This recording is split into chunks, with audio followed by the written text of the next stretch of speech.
Aku balik tanya kakaknya deh. Kalau misalnya kakaknya ngeliat situasi yang kayak gitu, kakaknya gimana? Atau kayak ada pengalaman? Atau jangan-jangan yang buat story Maksudnya nih? kakak bakal menanggapi si A ini kayak, aduh ini anak lebay banget sih atau gimana? Atau asal skip aja? Kutipan ya, kalau misal ada yang ada di dekatku gitu. Cuma Orang yang dia tuh sering memendam, orang yang apa namanya? Lebih menjaga perasaan orang lain dibanding perasaan dia gitu. Jadi sesuatu yang dia tahan nggak dia keluarkan gitu. Pleasure nggak sih itu? People pleasure masuk situ kan. Maksudnya dia tuh, aduh aku takut deh kalau misalnya ngomong terus terang sama kamu sakit hati sama aku kayak gitu. Ketika orang itu ternyata mungkin menjawabnya nggak yang apa ya, nggak yang sesuai, nggak yang terbuka juga ke kita gitu jatuhnya, tapi story aja mulu tanpa bercerita ke orang lain. Mungkin emang tadi betternya untuk kita jaga jarak. Kalau misalnya kita juga udah menunjukkan empati nih, tapi dianya juga nggak ada keterbukaan, ya udah gitu. Buat menjaga diri kita juga sih.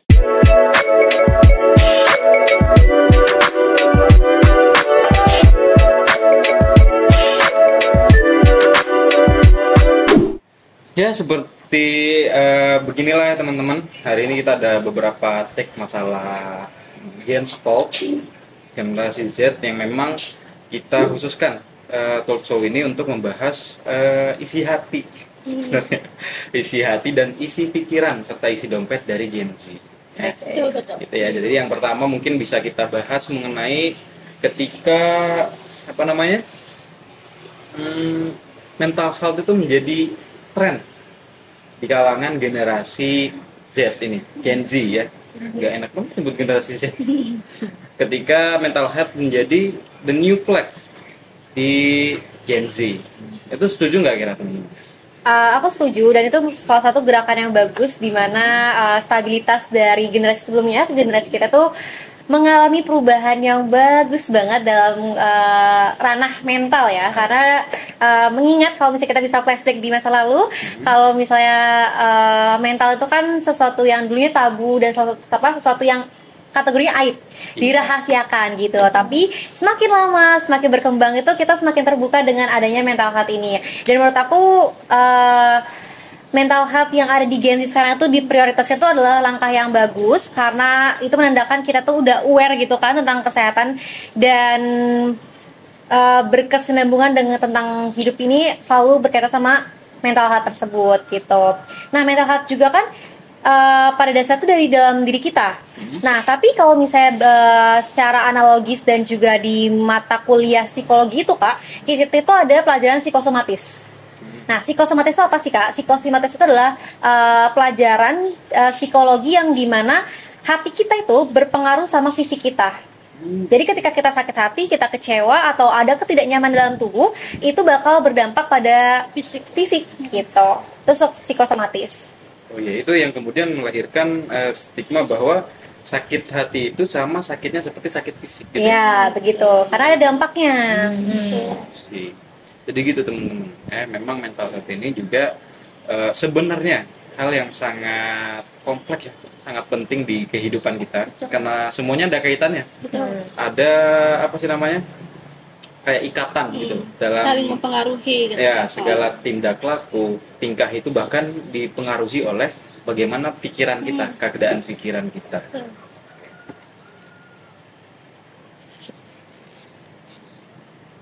Nah, jadi di Mbak Zahwa,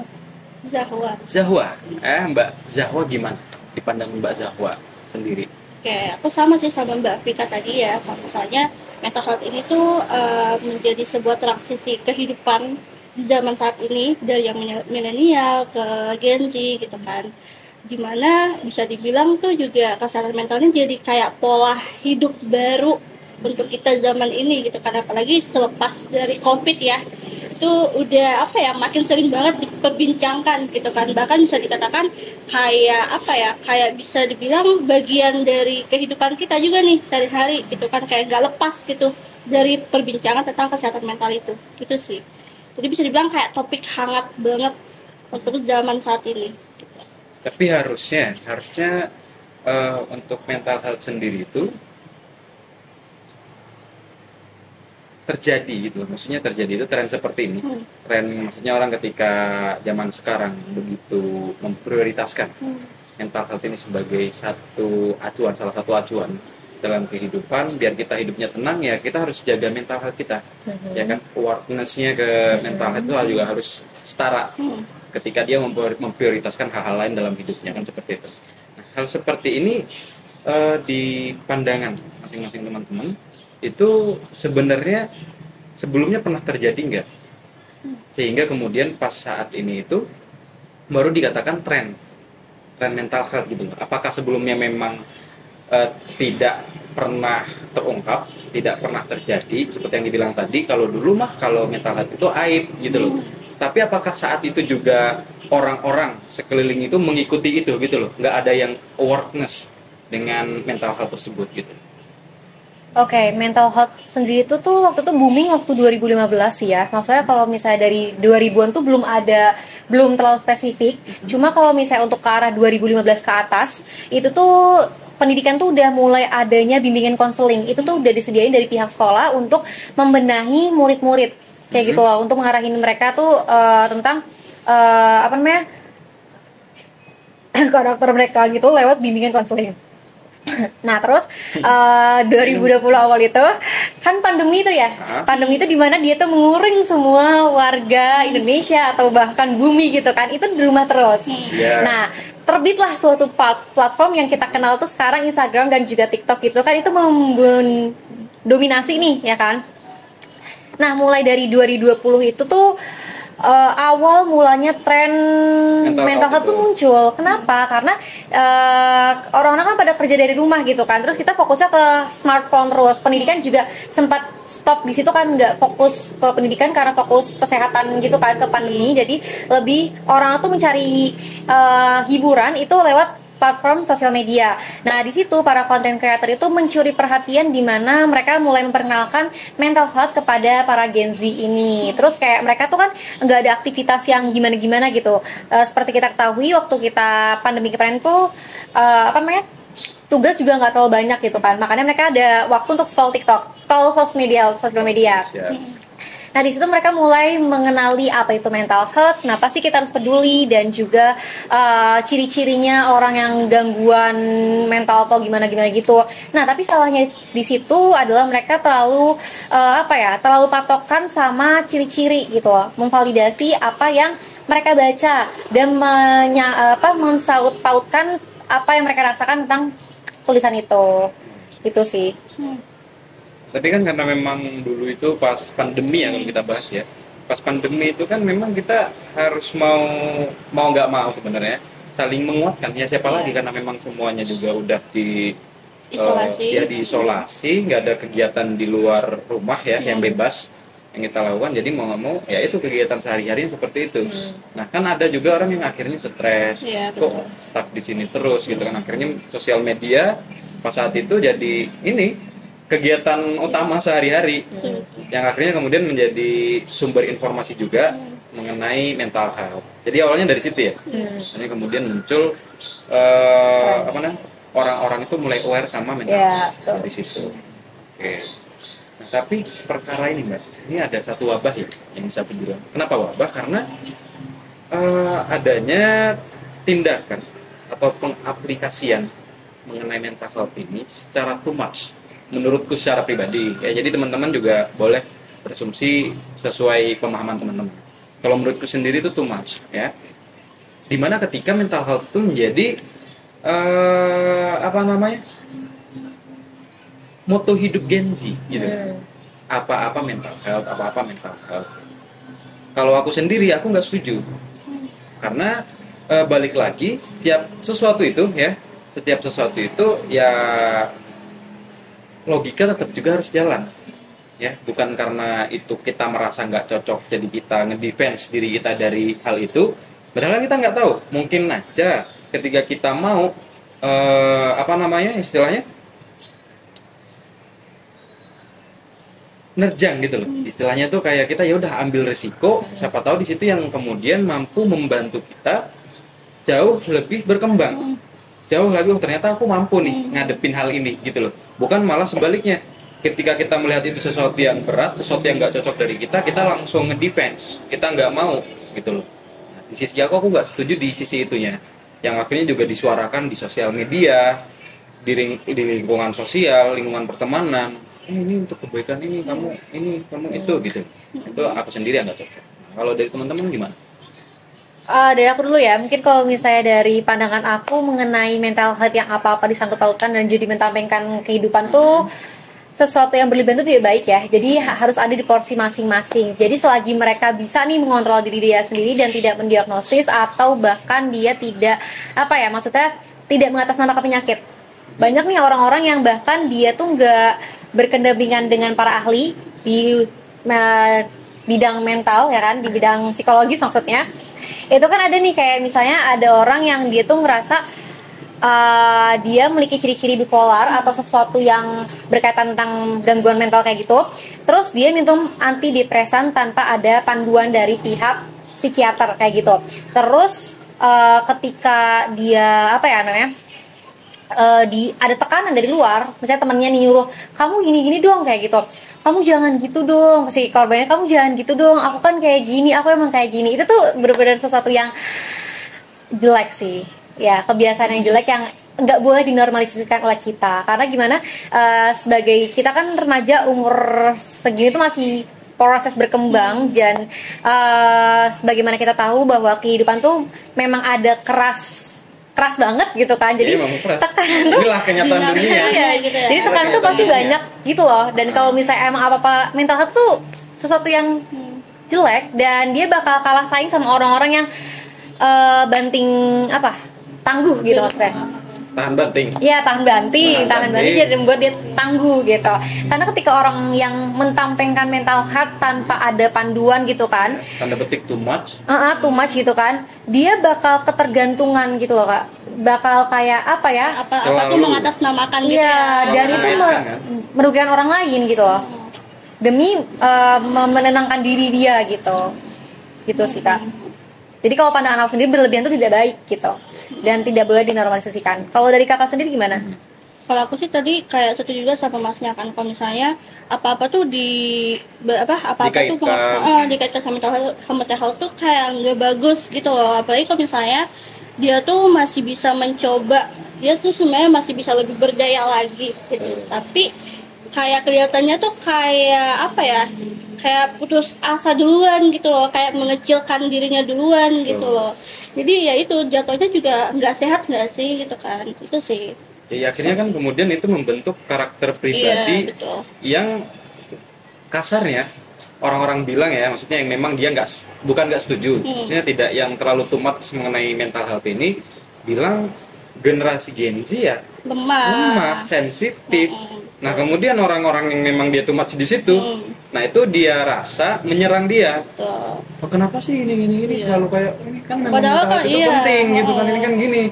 Kalau kamu nggak peduli sama mental health ya setidaknya kamu jangan yang roasting gitu orang-orang yang dan istilahnya dia itu ya udah gitu loh. Menurutku diriku penting, pikiranku penting, ya aku berpegang ke sini.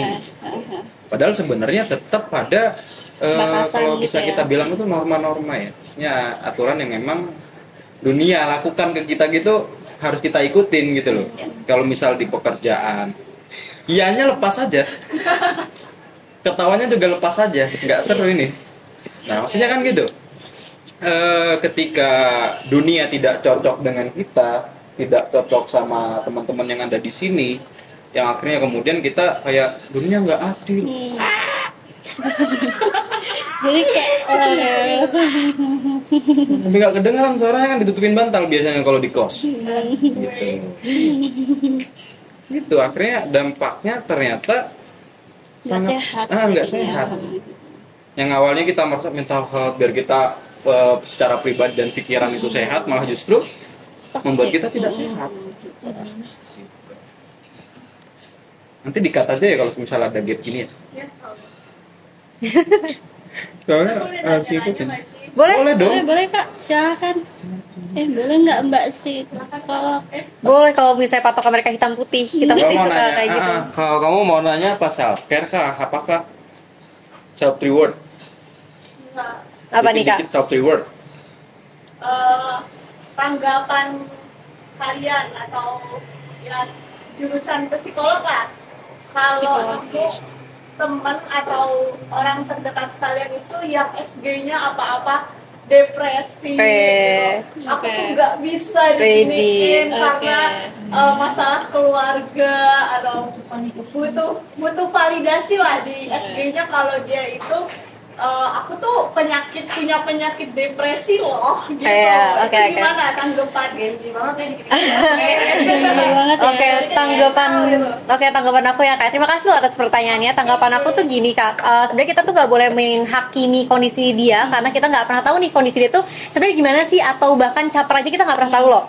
Nah, tapi kalian tahu kan kalau misalnya energi negatif tuh menyerap, ya kan? Ketika kalian berinteraksi sama orang tersebut gitu kan, dia tuh mengeluarkan energi negatif, di mana kita tuh harus memberi pengertian terus ke dia, ngertiin terus tanpa harus mendengarkan gitu loh. Dia rata-rata orang yang seperti itu dia tidak mau mendengarkan, dia maunya Pahami. ngertiin terus, dipahami terus kayak gitu loh.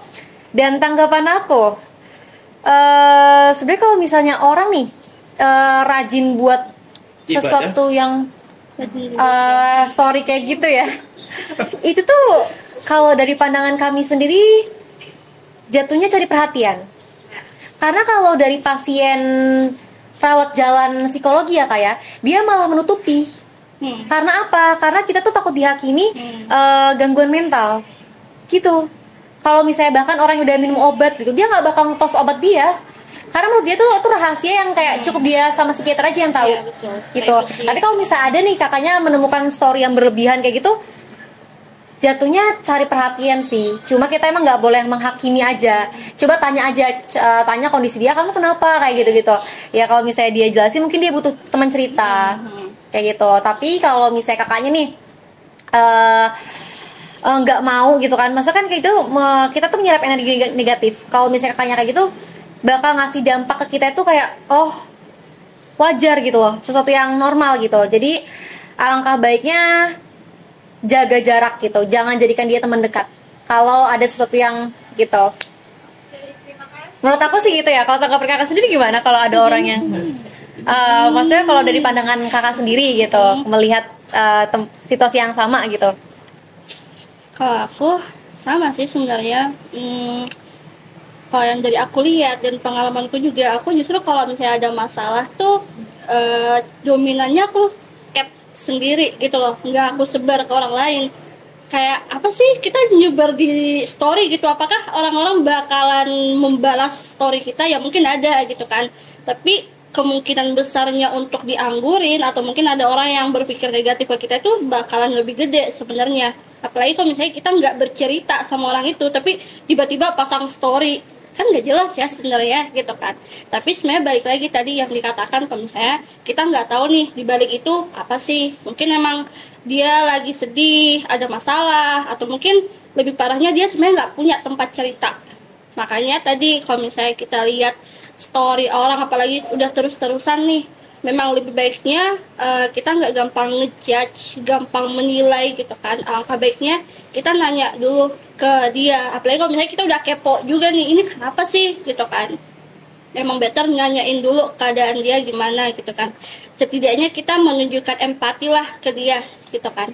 Terus ketika orang itu ternyata mungkin menjawabnya nggak yang apa ya, nggak yang sesuai, nggak yang terbuka juga ke kita gitu jatuhnya, tapi story aja mulu tanpa bercerita ke orang lain, mungkin emang tadi betternya untuk kita jaga jarak. Kalau misalnya kita juga udah menunjukkan empati nih, tapi dianya juga nggak ada keterbukaan, ya udah gitu. Buat menjaga diri kita juga sih, maksudnya karena tadi kan orang itu bisa menyebarkan energi negatif ya, untuk kita menjaga diri kita juga biar nggak negatif gitu kan, nggak berburuk sangka orang lain. Ya udah mending kita hide aja storynya gitu sih. Aku balik tanya kakaknya deh, kalau misalnya kakaknya ngeliat situasi yang kayak gitu, kakaknya gimana? Atau mungkin ada pengalaman? Atau jangan-jangan yang buat story? Maksudnya kakak bakal menanggapi si A ini kayak, aduh ini anak lebay banget sih atau gimana? Atau asal skip aja? Kutipan ya, kalau misal ada yang ada di dekatku gitu, cuma misal aja itu mungkin aku bakal hide sih. Iya kan? Makanya aku bakal hide sosial medianya dia, statusnya apapun itu, atau di blok aja kalau emang mengganggu bagi kita ya. Di blok aja udah beres gitu. Kita nggak ikutin apa yang keseharian dia yang dia post gitu, dan nggak ada pikiran kayak ih ya orang begini nih, jadi nggak ribet gitu buat hidup kita gitu kan. Hidup kita itu lebih penting gak sih mikirin yang lain daripada harus mikirin orang lain gitu kan, ya gitu sih menurutku. Karena sesuatu yang kita lihat secara terus menerus kan mempengaruhi kita kan. Nah ketika kakak yang melihat konten kreator yang kayak dia memberikan afirmasi ke kita positif, kita bakal terguncang gitu jiwanya untuk kayak oh dia bisa nih, keren banget ya kayak gitu. Kayak Reza Tahari itu kan dia menginspirasi banget untuk dapat 10 juta di usia muda kayak gitu loh. Gitu. Itu tanggapan aku. Jadi kakaknya nanya apa tentang agama? Kaitan mental health sama agama atau gimana nih kak?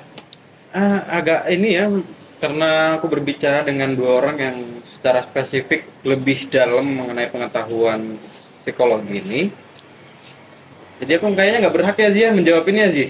Soalnya ranahku nggak di psikologi soalnya. Tapi aku tetap menjawab. Iya, boleh. Nah, kalau dari aku sendiri, dari apa yang aku saksikan ya, dari apa yang aku rasakan.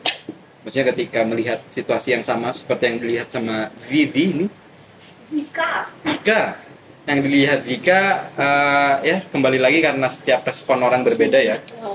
Kalau aku nggak nge-hide, nggak ngeblok juga nggak, tapi balik lagi karena setiap orang punya kebebasan sendiri mau ngapain gitu kan terhadap sesuatu yang dirasa mengganggu, ya udah terserah. Kalau dari aku tuh mungkin benar ya, memang relate gitu loh.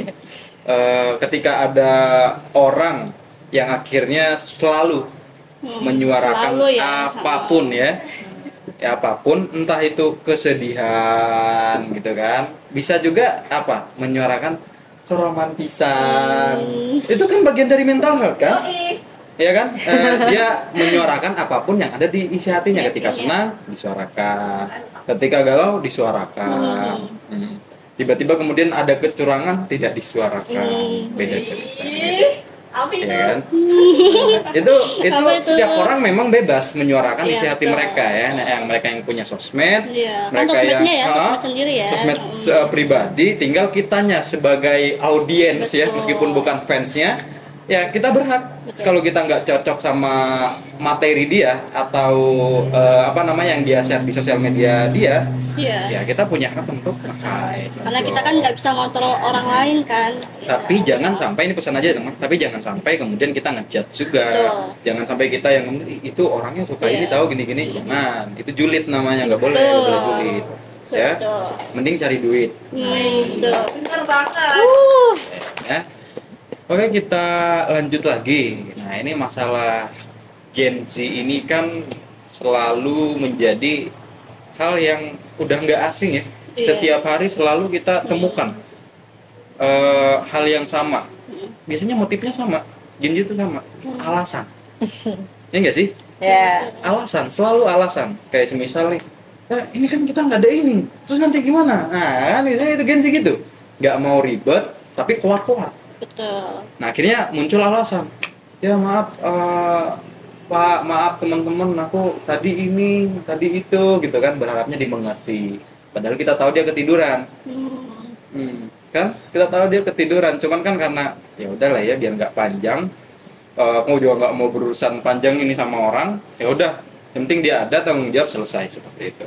Nah, balik lagi kita bahas apa tadi? Pekerjaan. Nah, di pekerjaan juga ada tuh tameng dari mental health yang berlebihan ini.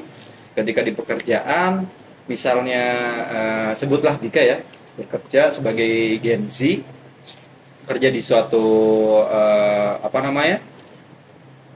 company atau dia itu restoran dan semacamnya, ada aturan.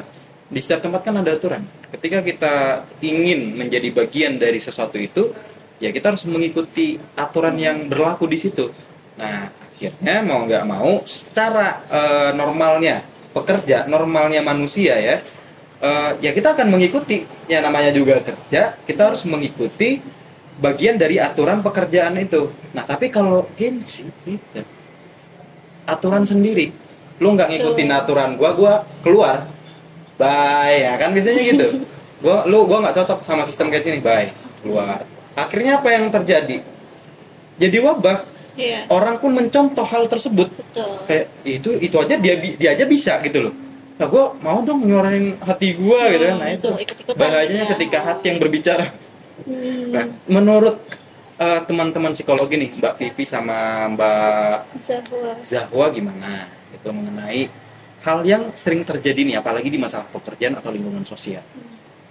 Dari Mbak Vika dulu. Oke. Kalau dari aku sendiri, untuk orang-orang yang mentampilkan mental health dalam dunia kerja, itu sangat apa ya? Maksudnya kalau misalnya emang masih di ranah yang intensitasnya tuh nggak yang terlalu tinggi tuh, harusnya bisa mengontrol diri, harusnya bisa menahan diri gitu. Kecuali kalau misalnya emang dia bener-bener udah berkali-kali ditekan sama apa namanya kepalanya, atasannya berkali-kali, atau misalnya tidak dihargai, tidak diberikan, tidak dibayar gitu kan, itu dia boleh protes. Tapi selagi dia mendapatkan hak dan juga penekanan masih dalam ranah manusiawi, itu seharusnya dia masih bisa mengontrol diri, masih bisa menahan gitu loh. Karena kalau misalnya apa-apa keluar nih dan mementingkan mental health dia nggak bakal bisa beradaptasi dengan banyaknya masyarakat. Karena dimanapun kita berada itu tuh bakal ada tekanan loh yang menekan kita. Banyak banget orang besar yang pasti bakal ngatur gitu loh, ngatur kita dengan ada yang semena-mena atau ada manusiawinya juga kayak gitu loh. Jadi ketika dia keluar dari ranah lingkungan yang dianggap toksik nih, padahal dia doang yang berpandangan seperti itu gitu loh, yang lain tuh pada fine-fine aja, ya kan? Mungkin antara dia yang mementingkan mental health dia yang nggak butuh duit, atau memang dia yang tidak beradaptasi dengan kantor tersebut gitu. Karena mungkin ada beberapa oknum yang dimana dia itu merasa dia nggak bisa beradaptasi dengan lingkungan tersebut dan menilai lingkungan itu toksik gitu. Padahal nyatanya nggak seperti itu gitu. Dia yang terlalu kategori menye-menye gitu kan. Oke. Tanggapan aku gitu aja sih. Jadi jangan dinormalisasikan, dan selagi dia intensitasnya tidak tinggi, itu harusnya bisa dikontrol aja. Karena apapun yang kita butuhkan tuh uang gitu loh. Iya betul. Iya. Uangnya ngalir, pikirannya aktif, enak, tenang, mental health-nya bisa terjamin stabil gitu. Stabil kalau duitnya stabil. Menurut sih aku ini sih Kak, mau nanya juga nih. Gimana kalau misalnya ternyata dia tuh oke lah udah ngikutin aturan-aturan kantor nih, tapi emang dia secara pribadi misal stres, terus juga ngerasa emang dia merasa tekanan itu gitu. Nah itu gimana? Dia stres karena pekerjaan itu. Oke, sebagaimana kita tahu nih kalau misalnya orang-orang sekarang para bukan koruptor, apa sih namanya? Para apa? Polisi. Bukan. Oh, bukan. Korporat itu kan kerja sampai tengah malam gitu kan. Nah terus ada nih orang yang megang job desk-nya tuh sampai 5 job desk yang harus di backup sama 5 orang, tapi dia sendiri megang. Itu kan gak adil buat dia kan. Nah posisinya ditanya si A nih misalnya, dia stres karena pekerjaan. Terus dia sampai tengah malam kerjanya, tapi dibayar nggak ada gaji ini, nggak ada gaji lembur nggak ada. Sebenarnya kalau misalnya untuk intensitas pekerjaan dibayar. Kan di awal perjanjian pekerjaan itu pasti ada tentang gaji lembur kan. Nah kalau misalnya orang ini stres gitu kan karena dia tidak mendapatkan hak dia, gaji lembur nggak diterima, terus juga dia backup job dia sebanyak banget, itu kan nggak adil. Dan itu termasuk toksik. Nah jadi tuh perusahaan tuh seenaknya sama si orang itu, dan itu tuh jatuhnya memperbudak si A itu. Jadi kalau misalnya emang si A stres tanpa ada bayaran berlebih ya, itu emang toksik sih, dan memang disarankan untuk keluar gitu sih. Kalau dia nggak butuh uang ya, atau dia udah nggak tahan kayak gitu, karena itu termasuk toksik, dan itu juga ada larangan dari undang-undang kan, dalam buruh gitu. Oke, jadi seperti itu ya alasannya ya kurang lebih, atau mungkin ada masukan Mbak? Ya sih, tadi nanya aja. Kan ganti. Iya lagi. Aku bukan psikologi. Iya lagi. Itu siapa sih? Iya, karena aku jadi Gensi kan. Betul, kita Gensi. Ini psikolog sih. Ya, setelahnya setelah Gensi apa ya? Bu X. Oh iya benar. Baru jet. Nah, oke, jadi gitu ya teman-teman. Kita tadi udah ngobrol panjang mengenai ketika mental health itu menjadi moto utama hidup seorang Gen Z, gitu ya. Jadi ada plus minusnya sebenarnya. Iya, Selama kita mengaku diri kita sebagai manusia, makhluk sosial juga, ya kita tetap harus aware sama mental health gitu, karena penting juga untuk kehidupan. Ya, karena kita berpikir lewat otak, mental, ya mau nggak mau kita harus menjaga pikiran kita biar tetap stabil, nggak gila, kan gitu. Nah, tapi pada porsinya. Nah, ketika pun ada apa namanya, istilahnya ada kesulitan dalam berpikir, mengejat sesuatu atau apa namanya, hal-hal yang berhubungan sama kesehatan mental dia, sebaiknya kemana? Sebaiknya ke psikolog. Jangan langsung sendiri menentukan, oh ini aku ABC, ini PDF nih, gitu kan? Jangan. Nanti malah awkward jadinya. Awkward. Kan gitu, intinya seperti itu. Mungkin ada kata-kata buat teman-teman, Mbak, mengenai kebiasaan yang mungkin sebenarnya nggak wajar karena telah mentamengkan mental health sebagai apa namanya, landasan utama bahwa hidup itu ya harus menjaga mental health gitu. Oke, berarti udah closingan. Oke. Jadi dari pandangan aku sendiri untuk kalian semua, teman-teman yang nonton gitu kan, mungkin apa ya, sesuatu yang ditahan itu, kita kan harus mengeluarkan emosi nih, karena ketika emosi tidak dikeluarkan tuh dia bakal mengendap dalam tubuh dan juga menimbulkan rasa ketidaknyamanan. Nah, misal nih mas-mas dan mbak-mbak merasa rahangnya sering tegang atau kepala pusing, terus juga pinggul tuh kan sih sini gitu kan, itu agak sering tegang gitu. Nah, itu tuh itu masuk ke psikosomatis, pembahasan psikosomatis, di mana ketika rahang sering tegang nih, tapi ini di luar apa ya, pencernaan ya, di luar makanan gitu ya. Orang yang dia tuh sering memendam, orang yang apa namanya,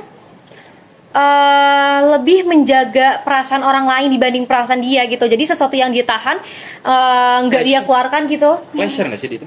People pleasure masuk situ kan. Maksudnya dia tuh, aduh aku takut deh kalau misalnya ngomong terus terang sama kamu sakit hati sama aku, kayak gitu. Nah, itu tuh rahangnya tuh dominan sering tegang gitu.